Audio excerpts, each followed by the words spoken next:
നമസ്കാരം. എന്റെയും ഓരോ മലയാളികളുടെ പ്രിയപ്പെട്ട സംവിധായകനായ ഷാഫി അന്തരിച്ചിരിക്കുന്നു. ഇന്നലെ രാത്രി 12:30 കൊച്ചി ആസ്റ്റർ മെഡിസിറ്റിയിൽ വെച്ചായിരുന്നു അദ്ദേഹത്തിന്റെ അന്ത്യം. 56 വയസ്സായിരുന്നു. ആന്തരിക ആന്തരിക രക്തസ്രാവത്തെ തുടർന്നാണ് അദ്ദേഹത്തിന്റെ മരണ കാരണം. അത് കഴിഞ്ഞ 16-ാം തീയതിയാണ് കടുത്ത തലവേദനയെ തുടർന്ന് ഷാഫി എറണാകുളം ആസ്റ്റർ മെഡിസിറ്റിയിൽ പ്രവേശിക്കുന്നത്. പിന്നീട് ആരോഗ്യനില പതിയെ വഷളാവുകയായിരുന്നു. കഴിഞ്ഞ 7 ദിവസമായി വെന്റിലേറ്ററിന്റെ സഹായത്തോടെയാണ് അദ്ദേഹം ജീവൻ നിലനിർത്തിയിരുന്നത്. പലതവണ അതീവ ഗുരുതരാവസ്ഥയിലേക്ക് പോവുകയും ചെയ്തിരുന്നു. 4 ദിവസം മുമ്പ് തലച്ചോറിൽ ഒരു അടിയന്തര ശസ്ത്രക്രിയ നടത്തിയിരുന്നു.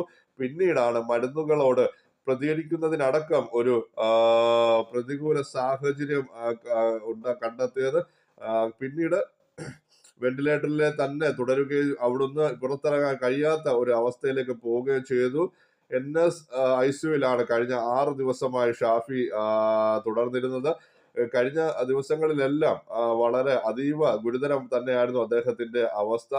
പല പ്രമുഖ സിനിമാ നടന്മാരും വന്ന് അദ്ദേഹത്തെ, മമ്മൂട്ടി ഉൾപ്പെടെയുള്ള പല പ്രമുഖരും അദ്ദേഹത്തെ വന്ന് ആശുപത്രിയിൽ സന്ദർശിച്ചിരുന്നു. ബന്ധുക്കളും എല്ലാം വന്ന് സന്ദർശിച്ചിരുന്നു.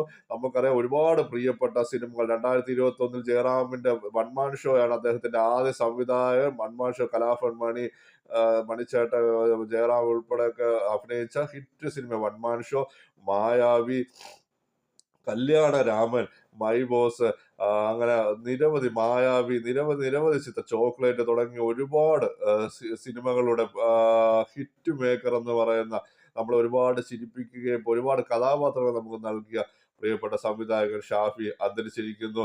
രാവിലെ 9 മണിക്ക് കലൂരിൽ പൊതുദർശനത്തിന് വെക്കുന്നതായിരിക്കും. അങ്ങനെ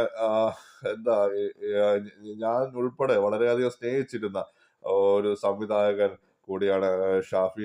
അദ്ദേഹം രക്തസ്രാവത്തെ തുടർന്നാണ് കൊച്ചി ആസ്റ്റർ മെഡിസിറ്റിയിൽ മരണം അടഞ്ഞിരിക്കുന്നു. 57 വയസ്സ് മാത്രമേ ഉള്ളായിരുന്നു. എല്ലാവിധ ആദരാഞ്ജലികളും. ദയവായി ചാനൽ സബ്സ്ക്രൈബ് ചെയ്യുക, ലൈക്ക് ചെയ്യുക, ഷെയർ ചെയ്യുക. നന്ദി, നമസ്കാരം.